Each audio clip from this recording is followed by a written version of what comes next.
Something that the late Howard Hendricks said regarding good Bible students, the difference between a good one and a bad one is the good student just observes more. Now, when we talk about observing, the power of observation, do not think that when it comes to seeing more, that means seeing what's not there. In other words, we're not trying to read into something. We're not trying to get a deep understanding. In other words, what does this text mean more than what's there? Should I read into this word?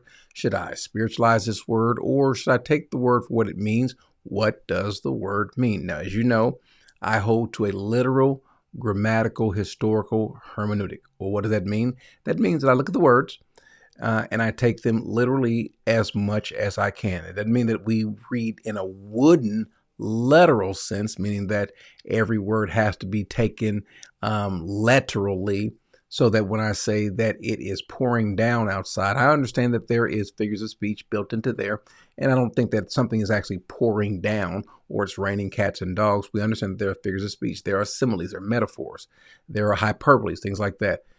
That's in every language. Every group of people in the history of the world have always spoken, read, and understood in a literal fashion, understanding there are times where people speak kind of in poetry and things like that, figures of speech. So we read literally until we can't. Does the literal understanding, is that the best understanding? Is that the only understanding? Does it make sense or not? Then after that, the literal grammatical means that the words, the actual words that we see, there are rules to those words. Grammar matters. What tense is this verb? What case is this noun? How was this phrased? Is this a preposition? Things like that. Then we have to look at the historical context. In other words, the chronology of things. How is this thing put together? What does this that we're looking at, does it follow something that's already been stated about that? Because what we're reading might not be all that's being spoken of about this particular topic or to these people. So I want to give us a little bit of a kind of some homework. I want you to look at this particular text. This text we talk about quite a bit, but I want you to do the first step. And that is, I want you to see what's there. I want you to take some time and observe what this text says. This is 1 Timothy 4:1. And I want you to apply that particular hermeneutic as best as possible. The literal, grammatical, historical. Now, the historical part you can't do just yet, but you can be thinking about it. Now, you're not going to apply it yet because you're going to observe what's there. What can you observe from this text? And so let's observe. Let's not observe what's not there. So the Spirit. Now, notice what it says, the first word that we see here. So we can observe that the verse starts off with but. And we can observe that the word but here could be a contrast. Now, the word day in the Greek, because you can also observe that the word but is in the Greek, the word day. Well, what does that mean? By the way, you want to go ahead and think about the different words that are used. You're going to run into two words in the Greek or two words from the English that are translated into the English word but, that is day and the word Allah. Now, they both could mean the same thing. They don't always mean the same thing, meaning that sometimes if you look below me, day can mean but, and, or now. Either way, it's still a conjunction. It's linking this up with something else. So we already know, we can observe that this is not the beginning of the statement, the beginning of what, in this case, Paul. Now, we can observe that Paul is the one writing from just this text. So don't say that when you write your observations down. You cannot observe that Paul is the writer, because in verse 1 of chapter 4, we don't see that. But you can observe that this is not the beginning of what the writer is speaking about, because it's conjunction. You can also observe that this is a contrast, or you can observe that this word could be a contrast. As a matter of fact, I would put it that way, that it could be, because it could be and. Are you with me? Then you can observe that it's the Spirit who says. The Spirit is speaking, or that this is coming from the Spirit. Amen.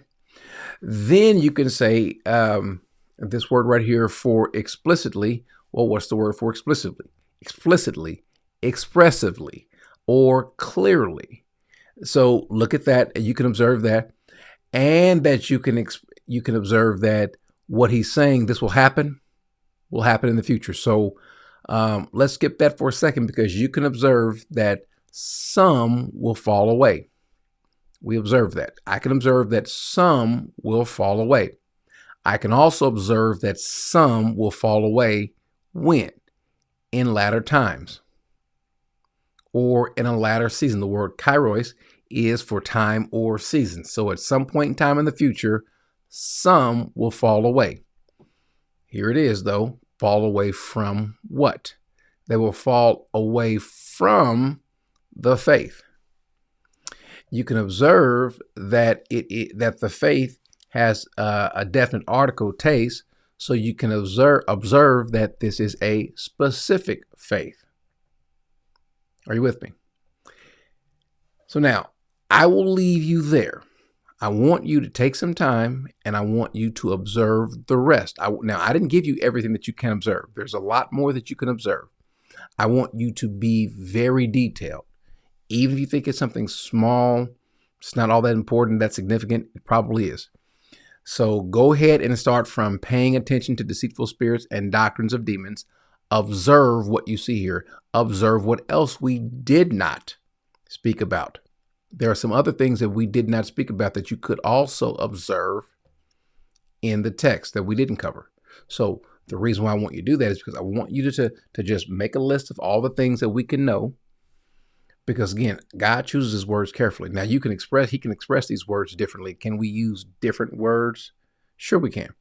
But I want you to get the gist of what's stated. And then we're going to also, after we observe these things, we've got to interpret what's being stated. We've got to apply this. And at some point in time, if we're going to have, by the way, you have to, some sort of chronology, some sort of historical application to this text, we've got to do that. So we're going to come back and look at this text kind of in the big picture. Because again, what was the first thing that we observed? We observed that this, because this word in English is but, in the Greek it's day, but it's a post-positive. And just to let you know what that means in Greek, it's not going to be the first word in the Greek, but it's going to always be thrust to the front of the translation. So this is a conjunction, so we can observe that this is being spoken of after he said something else. So this is in reference to something else. We'll talk about that later, but first, let's observe what chapter 4, verse 1 is speaking of. Now, chapter 4, verse 1 does not end with this word demons and doctrines of demons. There's more to it. There's verse 2, which tells us by the way, the means of it. We'll deal with that later, but I want to deal with chapter 4, verse 1. And after this, we're going to work our way backwards. And so we can get a good understanding of what Paul is saying, why Paul is saying this, and how this is to be applied. This is important. Now, even though this is a slow process right now, the more we do this, the better you'll get at this. It'll become easier and it'll just kind of be a little bit quicker for you to see these things happening. And your mind will always be geared towards, what do I see? What do I see? What's there? What's there? What's there? Because it kind of helps, believe it or not, this helps you to not ask or see what's not there. Because if you see what's there, you'll already know what's not there. So when someone makes a statement or a suggestion, and you go back and look, well, wait a second, that's not what the text says. One of the more famous texts we talk about is John 10, 27, 28. We've covered this a lot. And what's not there in 27 and 28, or anywhere in John 10 for that matter, is some sort of condition that the sheep must do this in order to remain sheep, or in order to be saved, or in order to not perish. Let's observe what's there and what's also, let's observe what's not there. And so by seeing what's there, you automatically know what's not there. So take this verse. Yeah, I understand there's homework, but this is good homework. This is homework that you are going to be able to use, not so much with this verse. By the way, you can use this verse, but you can use this and apply this principle to other aspects of you exegeting text, because we don't want to eisegete a text, which is to read into a text. We don't want to take our theological or doctrinal presuppositions and put those into the text. We want to draw out what the text says and let that lead us. Let that be what guides us. Amen. So I hope you have as much fun as you can with this. Put as much time as you can into it. Get out as many, there is no correct number. Get out as many observations as you can with this. We gave the example before how we took Acts 1:8 and we asked for 25 observations. By the way, this is kind of a DTS thing at Dallas Theological Seminary practice that I believe Howard Hendricks was the one that started this, but I think every single student at DTS has to go through this. I did it, and you'll come back with 25 observations. You turn that in, and then they'll come back and tell you, give me 25 more. And you'll think, wow, I struggled to get the first 25. And they'll say, no, bring me back 25 more. and guess what? You'll find 25 more. You will have at least 50 observations from Acts 1:8. So if you want to try that also, go do that. And you'll probably, there's actually more than that as well. And by the way, you can go ahead on this. You can go ahead and utilize the Greek. You can observe what case a noun is in, what tense a verb is in. You can, if you want to do that as well. If you want to say, if you want to look at this other word, hati, why, if you want to observe that word is there and why it's there, what it's pointed, you can do all those different things if you want to. You can observe all of those things. Observe what's there in the English, and if you want to observe what's there in the Greek, no problem. If you don't have access to this particular software, this is Accordance, or to Logos, then you can go to something like Blue Letter Bible or something like that and look and see, look at the Greek and see what it says side by side. Even if you got an interlinear, I promise you this is going to help you. So I look forward to seeing what you guys observe. If you want to put it, as a matter of fact, do this. Put in your comment section if you want to. Write down all your observations, copy and paste them, and put them in the comment section on this video so we can see, not just me, but others can see, because you can kind of help other folks as well.